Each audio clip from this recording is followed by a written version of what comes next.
So இன்னைக்கு வந்து பார்த்தீங்கன்னா ரெட் ஒயின் சோப் தான் செய்ய போகிறோம். ரெட் ஒயின் சோப்புக்கு நம்ம கிளிசரிங் பேஸ் வந்து நல்லா மெல்ட் பண்ணி வச்சிருக்கோம். அதுக்கப்புறம் பார்த்தீங்கன்னா நம்ம எவ்வளோ இடம் ஊற்றணும் அப்படிங்கிறது சோப் மேக்கிங் கிளாஸில் உங்களுக்கு வந்து டீட்டெயிலாக சொல்கிறேன். ஸோ நமக்கு தேவையான அளவு வச்சுட்டு நம்ம ஒயினை வந்து ஊற்றிட வேண்டியதான். ஸோ ஒயின் வந்து ஸ்கின்ல எடுத்துக்கிறப்போ இதோட பெனிஃபிட் வந்து நிறைய இருக்கு.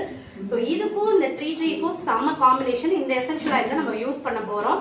ஸோ இதில் வந்து பார்த்தீங்கன்னா நம்ம வந்து மிஷினில் வந்து நம்ம ஒரு கிண்ணத்தை வச்சதுக்கப்புறம் ட்ரேஸ் பண்ணதுக்கப்புறம் நம்ம ஊற்றிக்க வேண்டியதான். ஒயின் வேணும் அப்படின்னா 100 ml கூட நான் உங்க கூட ஷேர் பண்ணிக்கிறேன். ஸோ ஃபுல் பாட்டில் வாங்கி நாங்கள் வேஸ்ட் பண்ணிடுவோம்க்கா. எங்களுக்கு சோப் செய்ய ஒரு 50 ml 100 ml தான் வேணும் அப்படின்னு நினைச்சவங்க வாட்ஸ்அப் பண்ணுங்க, நான் உங்களுக்கு எதுவுமே ஷேர் பண்ணிக்கிறேன். ஸோ இந்த அளவுக்கு நம்ம எடுத்து இதில் மிக்ஸ் பண்ணிடணும். கலர் வேணும் அப்படின்னா நீங்க கலர் சேர்த்துக்கலாம். கலர் வேண்டாம் அப்படிங்கிறவங்க இதை மட்டுமே நீங்க மிக்ஸ் பண்ணா போதும். தெரியுதுங்களா? ஸோ நல்லா நீங்க மிக்ஸ் கொடுத்துட்டு இந்த மாதிரி நல்லா ஃபுல்லாக வலிச்சு எடுத்துடணும்.